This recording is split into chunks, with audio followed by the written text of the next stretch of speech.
Yang tadinya perutnya suka panas, perih, setelah rutin konsumsi ini perutnya adem. Tadi ada yang hadir di live aku teman-teman ya. Kemudian juga ada yang lagi pemulihan udah 5 bulan, alhamdulillah.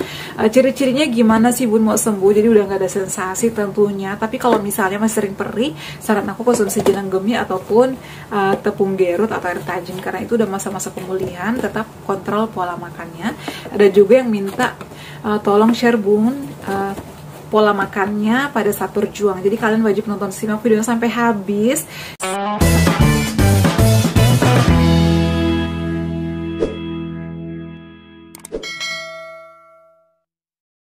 Assalamualaikum warahmatullahi wabarakatuh. Hai semuanya, kembali lagi di channel aku Deva dan Bunda. Gimana kabarnya teman-teman? Semoga sehat selalu ya. Senang sekali tadi aku habis live. Terima kasih banyak yang udah hadir di live aku. Terima kasih juga yang selalu setia menonton video-video aku. Semoga kalian sehat selalu ya. Buat pejuang asam lambung, GERD, and sensitif psikosomatis yang saat ini masih berjuang, masih pemulihan ataupun masih pengobatan, sabar ya. Tetap ikhtiar, terapkan 3P-nya atau 4P-nya.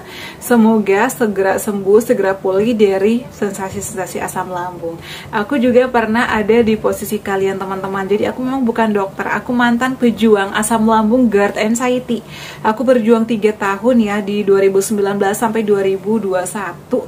2022 awal alhamdulillah aku udah mulai merasakan perubahan dan sembuh. Tapi itu nggak instan teman-teman, kita tuh sembuhnya step by step.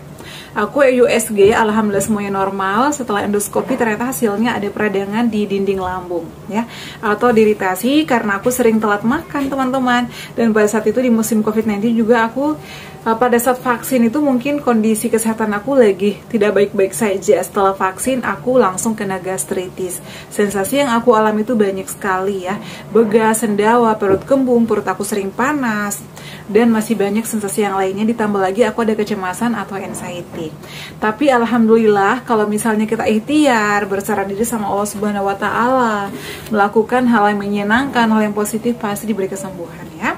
Yakinkan semua penyakit itu ada obatnya, dan insya Allah kita bisa melewati ujian itu. Kita diberi ujian karena kita mampu, dan semuanya itu ada sebab akibat teman-teman. Jadi kalian gak usah merasa sedih, gak usah merasa sendirian, karena sebelum kalian mengalami ada orang-orang terdahulu yang sudah mengalami dan saat ini udah sembuh, udah bisa beraktivitas kembali seperti sedia kala. Nah, jadi di video kali ini aku bakal bahas, tadi ada beberapa pertanyaan di live yang belum sempat aku jawab. Semoga tadi yang hadir di live aku nonton juga video ini ya. Di sini atas nama Adita Puspita Bunda, sudah 5 bulan sakit asam dan 2,5 bulan pola hidup sehat, makan yang sehat, sensasi sangat-sangat berkurang. Tapi sekarang sensasi sisa perut perih tapi sangat jarang. Apakah ini sudah termasuk tahap pemulihan? Betul. Jadi kita itu teman-teman kalau udah mengatur pola makan, apalagi menu-menunya diperhatikan ya.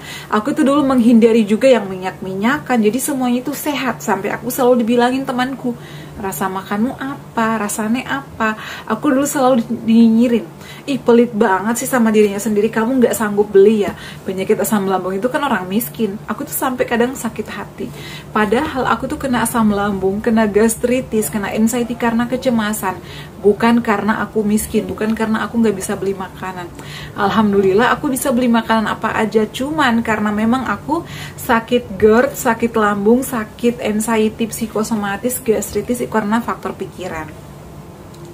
Jadi buat kakaknya yang udah ngalami 5 bulan dan udah mengalami perubahan saat ini, tetap terapkan pola makannya, pola hidupnya, olahraganya. Saat ini masih suka perih Bun, nah itu biasanya masih ada asam lambung yang sering naik. Tadinya mungkin dia sering telat makan, ataupun makan berlebihan, gak dikunyah halus, atau sering makan-makan yang kayak pedas, cabai, ataupun yang minum-minuman saat ini tuh adalah kebanyakan ya orang-orang di sekitar aku, di sekeliling aku tuh paling gak suka atau paling gak bisa menghindari kopi. Dan itu yang membuat teman aku juga kemarin tiba-tiba pingsan lagi kerja. Dia nggak makan nasi, paginya cuma makan makanan apa gitu kayak mie gitu, siangnya dia hanya minum kopi lanjut makan steak. Itu kan nggak ada nasi ya. Kita tuh orang Indonesia wajib makan nasi dalam sehari meskipun sesuap 2 suap. Jangan mentang-mentang aku nggak ada lambung nih, aku nggak ada nih emah, jadi bebas aku makan apa aja. Jangan, hati-hati, karena asam lambung itu bisa menyerang siapa aja, bisa kambuh kapan aja, tidak memandang usia, tidak memandang ras, tidak memandang apapun itu. Jadi harus hati-hati. Kalau kalian pengen sehat, pengen sembuh, mau terkena asam lambung atau penyakit apapun, sayangi diri kalian ya. Aku tuh cerewet ya, bukan menggurui, tapi ini aku sharing berdasarkan pengalaman. Meskipun aku dinyinyirin setiap saat, ih bunda kok saat ini makannya masih gitu-gitu aja, it's okay, nggak ada masalah. Aku selalu bilang, aku trauma teman-teman. Kemarin juga menu buka puasa aku kan selalu masak ya, aku tuh jarang banget jajan. Palingan kalau jajan sekali-kali, itu pun kadang aku makan di rumah kayak chicken, KFC, ataupun apapun itu ya, kayak kadang soto. Dan itu kalau misalnya aku jajan itu lebih senang makan di rumah. Kenapa? Karena aku tuh kalau buka puasa di luar, pertama tempat sholatnya itu kadang agak jauh dengan tempat makan kita.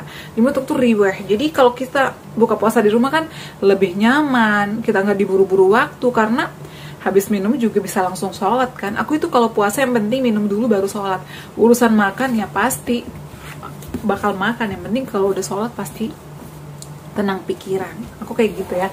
Jadi teman-teman yang kemarin nyinyir menu buka puasa aku, kok nggak mau GoFood aja sih, kok nggak mau pesan aja sih? Bukannya nggak mau, kebetulan aku juga ada bahan-bahan di rumah, suamiku masak, dan aku tuh memang selektif banget saat ini memilih-milih menu, apalagi kalau misalnya habis puasa.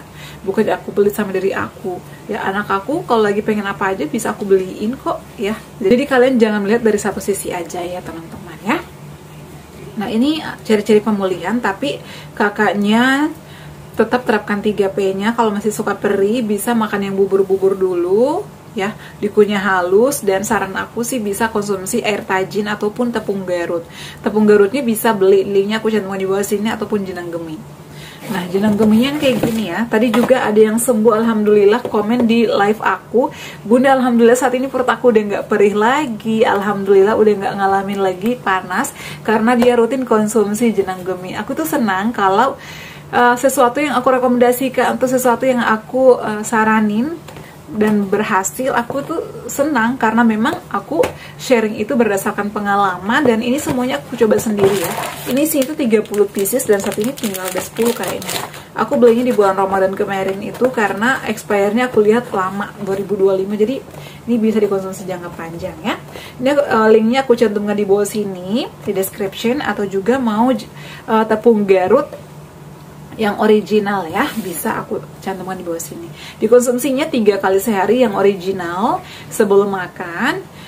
Kalau yang jenang gemi ini dikonsumsi sekali sehari aja di pagi hari sebelum makan juga ya. Ini juga atas nama David Beckham, solusi cara mengobati cemas sama rasa takut, dada berdebar-bun. Ini karena asam lambung juga, anxiety psikosomatis. Kenapa sih kita selalu cemas? Kenapa sih dada kita selalu berdebar-debar? Ini faktor dari kecemasan kita teman-teman. Jadi cara mengatasinya, tenangkan pikiran dengan melakukan hal-hal yang kalian sukai. Misalnya aku suka masak, aku suka mancing, aku suka nonton. Jadi lakukan agar pikiran-pikiran atau overthinking kalian itu terfokus sama aktivitas. Kemudian lakukan meditasi, relaksasi, dan sebelum tidur itu aku selalu menyarankan untuk melakukan yoga kualitas tidur, karena aku itu ya pada saat itu kalau melakukan yoga kualitas tidur aku tuh lebih nyenyak dan cepat ngantuknya, karena biasanya pejuang asam lambung itu susah banget tidurnya ya, bolak-balik kiri kanan dan miringnya itu ke kiri kalau mau tidur ya. Kemudian selain itu juga lakukan olahraga.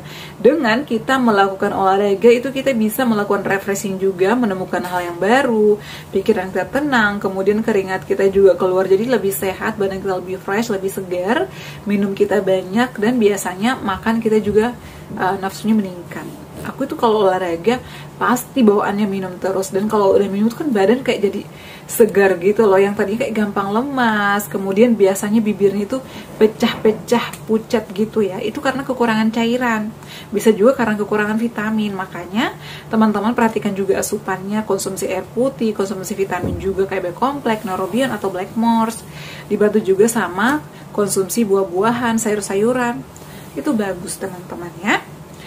Semoga membantu. Dan yang masih debar-debar, kalau misalnya udah lebih dari 3 hari masih ngalamin, bisa EKG atau melakukan rekam jantung, cek ke dokter ya. Aku pada saat itu juga mengecek, ternyata memang dari asam lambung, karena aku sering cemas teman-teman, apalagi di malam hari itu sering banget cemas. Lakukan meditasi, relaksasi, ataupun yoga, kualitas tidur sebelum tidur ya, agar nggak cemas-cemas terus. Kemudian jangan menyendiri, berbaur sama keluarga atau sama orang-orang yang ada di sekeliling kalian. Rohim Sinta, terima kasih Bun atas sarannya. Alhamdulillah, terima kasih ya. Sehat selalu Bunda, panjang umur, amin. Kalian juga sehat selalu ya, panjang umur semuanya, amin. Maria Nur Cahya, cara menghindari kelayangan karena asam lambung Bun. Jadi kelayangan ini banyak menyalahartikan, kadang kelayangan, aduh aku vertigo Bun karena asam lambung. Karena memang ada ibu angkat aku aja, dia vertigonya itu katanya awalnya dari asam lambung, tapi memang dia suka begadang dulu, suka begadang, suka ngopi, suka ngerokok.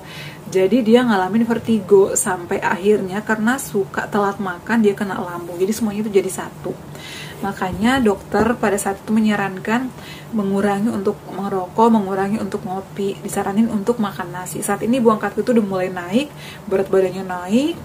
Tapi dia memang nggak bisa lepas dari rokok, masih sering ngalamin keliangan kalau dia begadang. Jadi itu di jam 9 itu udah nggak boleh begadang, kemudian nggak boleh stres. Jadi kalau misalnya lagi stres, paling healing, jalan-jalan kemana, lakukan hal yang menyenangkan.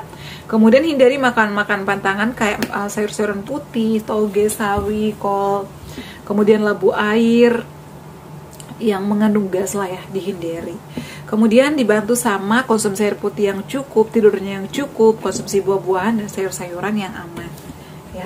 Pikirannya juga dikontrol agar nggak vertigo atau nggak kelayangan, karena kelayangan itu adalah dari kitanya juga. Selain itu juga jangan terlalu lama menatap layar komputer ataupun handphone.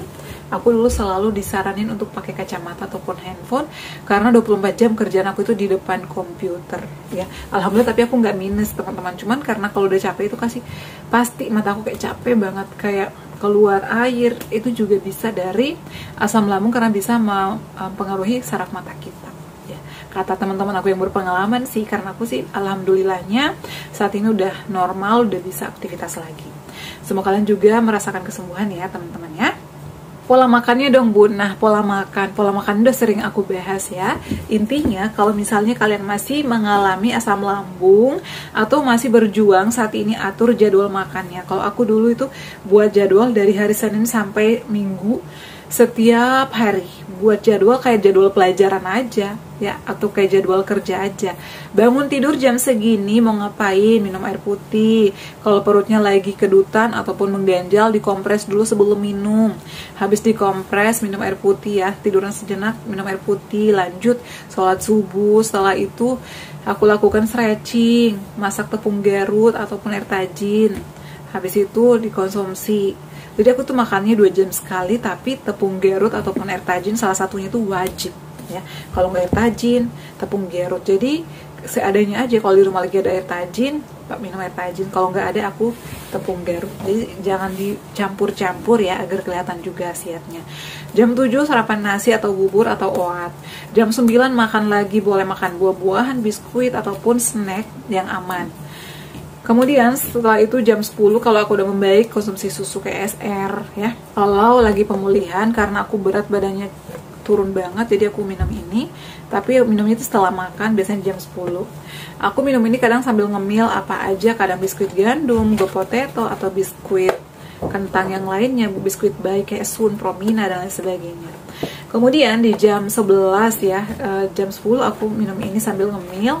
Jam 12 itu udah azan. Kadang aku sholat dulu, karena aku tuh kalau makan sebelum sholat nggak tenang pikiranku. Jadi daripada aku nggak tenang, mendingan sholat dulu, karena biasanya habis makan baru sholat tuh ngantuk.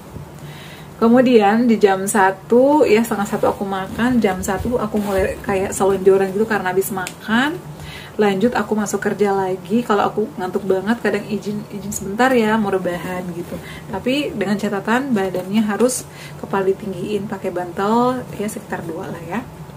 Kemudian di jam 2 kadang aku konsumsi air kelapa hijau sambil ngemil boleh. Jadi apa aja sih teman-teman, senyamannya kalian, dan carilah makanan-makanan yang aman. Jam 3:30 aku pulang kerja. Biasanya aku makan dulu, kalau ada biskuit, kalau ada buah-buah, kalau nggak ada oat. Apa aja yang penting aku naik kendaraan itu wajib ada isinya perutku. Kemudian di jam 4 lewat atau kadang bisa jam 4 aku nyampe rumah, istirahat sejenak, lanjut mandi. Habis mandi aku makan lagi. Makan apa aja, boleh puding atau boleh nasi, tapi kebanyakannya sih nasi. Aku tuh minta ke suamiku, kalau nggak ada nasi tolong masak ya, lauknya apa aja. Jadi aku makan. Habis itu kan makannya kadang sedikit, habis itu nonton sambil ngemil lagi. Jadi ya atur aja ya. Kemudian makan malam terakhir aku itu adalah paling malam jam 7 atau setengah 7, makan nasi. Pakai sayur, pakai ikan, pakai apa aja, yang penting yang dipanggang ataupun yang dikukus atau yang direbus. Kayak gitu ya. Dan tidur malam aku itu pada saat berjuang dan pemulihan jam 9, gak boleh lebih. Kalau selebih-lebihnya juga paling setengah 10, karena kalau begadang juga itu sangat mempengaruhi. Kalau mau cepat sembuh ya harus disiplin. Jadi disiplin dari segala hal, pola makan, pola pikir, pola hidup sehatnya harus disiplin. Kemudian kita juga nggak boleh begadang, nggak boleh kesiangan juga bangunnya. Dan juga jangan lupa terapkan olahraga ya. Kayak gitu sih teman-teman ya, untuk pola hidup aku, pola makan aku saat berjuang. Terima kasih yang selalu setia nonton video-video aku, yang masih pemulihan semoga lekas pulih, yang masih penyembuhan semoga cepat sembuh ya. Oke ya teman-teman, cukup sekian share kali ini. Jangan lupa untuk terus dukung channel aku Deva dan Bunda dengan cara like, comment, share, dan subscribe. Assalamualaikum warahmatullahi wabarakatuh. Sampai ketemu lagi.